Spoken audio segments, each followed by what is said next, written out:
بسم اللہ الرحمن الرحیم 15 شعبان 255 ہجری قمری میں فرزند رسول منجی عالم بشریت امام زمانہ حضرت امام مہدی اجل اللہ تعالی فرجہ الشریف کی ولادت باسعادت ہوئی۔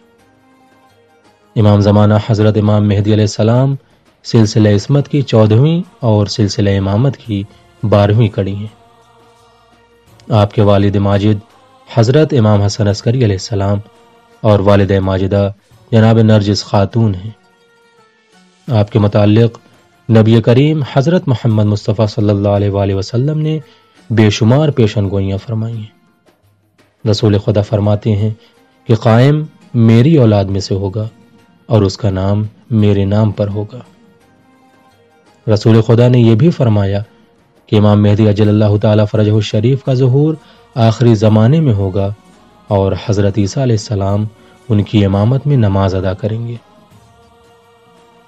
شیخ صدوق علیہ الرحمہ اپنی کتاب اکمال الدین میں فرماتے ہیں کہ سرور کائنات صلی اللہ علیہ وآلہ وسلم کا ارشاد ہے کہ امام مہدی کی شکل و شباہت، خلق و خلق، شمائل و خصائل، اقوال و افعال میں وہ میرے مشابہ ہوں گے۔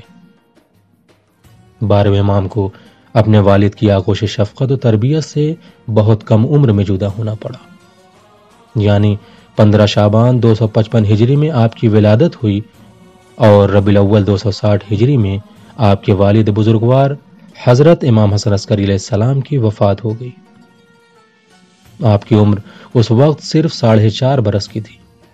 12ویں امام کو اپنے والد کی آغوش شفقت و تربیت سے بہت کم عمر میں جدا ہونا پڑا، یعنی 15 شعبان 255 ہجری میں آپ کی ولادت ہوئی اور ربیع الاول 260 ہجری میں آپ کے والد بزرگوار کو زہر دے کر شہید کر دیا گیا۔ آپ کی عمر 5 برس کی تھی اور اس کم سنی میں آپ کے سر پر خالق کی طرف سے امامت کا تاج رکھ دیا گیا۔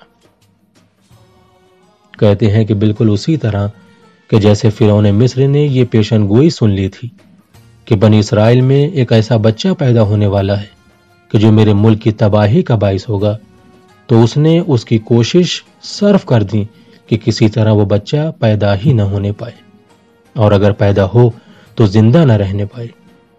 اسی طرح متواتر حدیث کی بنا پر عباسی سلطنت کے فرما روا کو جب یہ معلوم ہوا کہ حسن عسکری علیہ السلام کے یہاں اس مولود کی پیدائش ہوگی کہ جس کے ذریعے باطل حکومتیں تباہ ہو جائیں گی، تو اس کی طرف سے انتہائی شدت کے ساتھ انتظامات کیے گئے کہ ایک ایسے مولود کی پیدائش کا مکان باقی نہ رہے۔ اسی لیے امام حسن عسکری علیہ السلام کو مسلسل قید و بند میں رکھا گیا، مگر قدرت الہی کے سامنے کوئی بڑی سے بڑی مادی قوت بھی کامیاب نہیں ہو سکتی۔ جس طرح فرعون کی تمام کوششوں کے باوجود جناب موسیٰ علیہ السلام پیدا ہوئے، اسی طرح سلطنت عباسی کے تمام انتظامات کے باوجود امام منتظر علیہ السلام کی ولادت ہوئی۔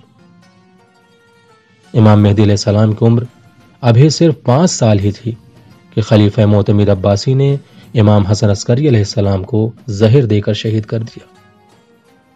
جب آپ کی شہادت کی خبر مشہور ہوئی تو سارے شہر میں کوہرام مچ گیا، فریاد و فغاں کی آوازیں بلند ہو گئی، لوگوں نے کاروبار چھوڑ دیا، بنی ہاشم اور عوام امام کے جنازے کے لیے دوڑ پڑے۔